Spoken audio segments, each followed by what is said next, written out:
Manana ny tanjony ministeran'ny atany sy ny fitsinjaram-pahefana dia ny fanatontosanana ny fivoriana izay andinihana manokana ny fitsinjaram-pahefana notsindrin'ny minisitra ihany koa ary isan'ny nitondran'ny fanehonkeviny ny satamfendro mpanohitra.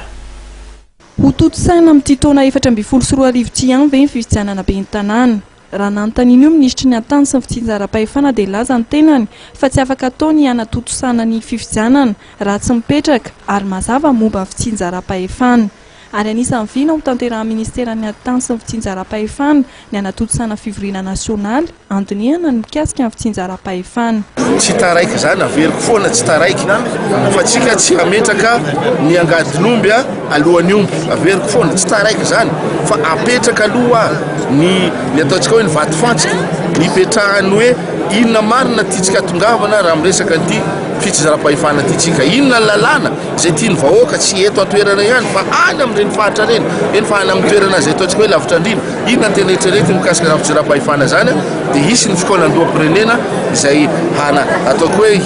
hiterena ny vahoaka fa hoe tena tia marina ny eta hitanay dia alefana amina teny mera zay zavatra zay aorinan'izay dia tsy maintsy miroso amin'ny fidiana kominaly tsika tsy taraiky zany tsy taraiky tsika ary zay zany le tenena hoe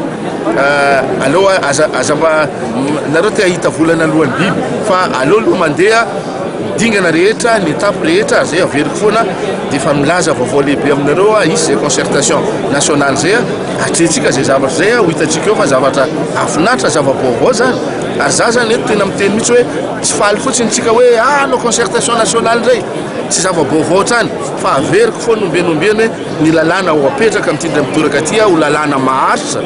fitondrana ny tany sy ny fanjakana tsy hoe rehefa miova ny fitondram-panjakana dia iova indray ny lalàna fa ezahana lalàna maharitra tsy lalàna miaingana amin'ny etaetany vahoaka eny fotony. Hatreto ihany koa dia mbola tsy tafapetraka ofisialy ny mpanohitra eto amin'ny firenena. Raha ny fanazavana dia folo mahery ny antoko mitonona ho mpanohitra ary ny soratra anarana teny amin'ny ministeran'ny atany. Anisan'ny mbola andrasana ny famoahan'ny ministeran'ny atany ny didiny fampiarana ny satam-panohitra. Mikasika io dia laza ministry ny atany fa hivoaka atoato izay lalàna izay.